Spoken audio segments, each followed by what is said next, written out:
Well, you've talked about the threats, particularly of the problems with assimilation of one particular culture, one particular religion, the threat from Islam. You have spoken about how British people feel their culture, their traditions, their way of life is, in your words, being buried and pushed aside by Islam. And you say also the weight of immigration.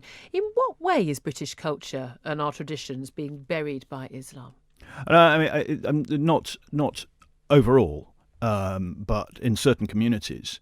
Then the indigenous English Anglo-Saxon population is nowhere to be seen almost, and you're talking about ghettos. I wouldn't put it as ghettos, but I would put it that we've got entire communities, entire areas of towns where there are almost no, if you like, Anglo-Saxon British people. They're new arrivals over the last 10, 20 years, and are entirely dominant in that area.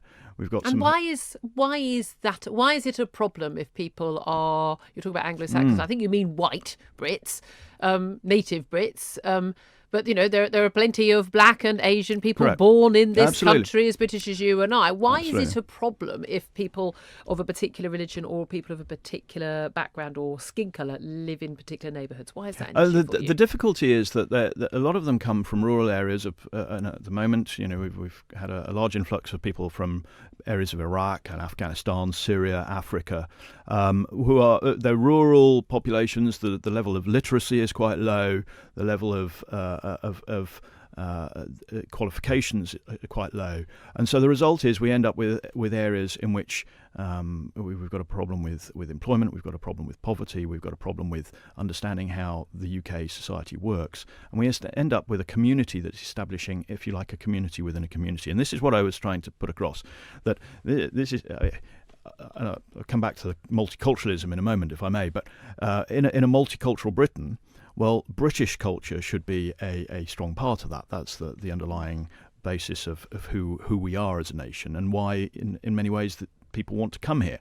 But we're in some areas smothering that with a poorly managed immigration process, where we end up with large areas, large geographical areas that are dominantly non-British. Well, we're told, aren't we, there's all this assimilation and melting pots. But again, even in London, where we are right now, a city I know better than most other cities in this country, that actually you've got areas which are Bangladeshi, Afro-Caribbean, Turkish, Pakistani, Indian, white, and we have very, very, very different. There's very little integration.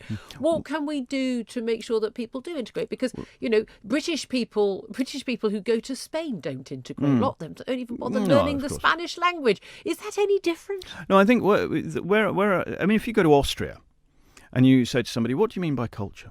And they'll say theatre, the arts, cuisine, this sort of thing, dance.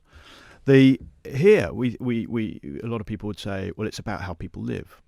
And what multiculturalism, you find, but where's the British identity in this? Here we've got a different construct where multiculturalism means that actually we are a patchwork of different cultures, different societies. Bring your value and cultures and come and live here. Correct. So, and where is that overall identity to being British?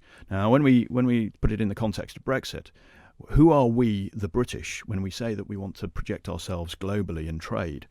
What is our brand? Is it a multiple brand, or is it something that we can all identify So does it with? have anything to do with skin colour, or anything to do with a country of origin, or anything to do with someone's religion? Or for you, is it about how someone lives their life? It's about how we identify with each other. We are. Is this are we in Norman Tebbit cricket test territory? Then? No, is that what it is? Though? I mean, if we're British, anybody who carries a British passport should have a fairly common understanding of what it means to be British, and I think should speak English. And should speak English, and I think most people would agree on that. Absolutely, and this is really what I'm saying, and that's not the case at the moment. People can come here, they get a British passport, and they set themselves up in their own community, and they live as though they are in a town in northern Syria, and that's a slight. I'm being a bit simplistic there, but that's the effect. So where is the British identity? And I think it would be useful in the Brexit context for us to have a sort of national reflection.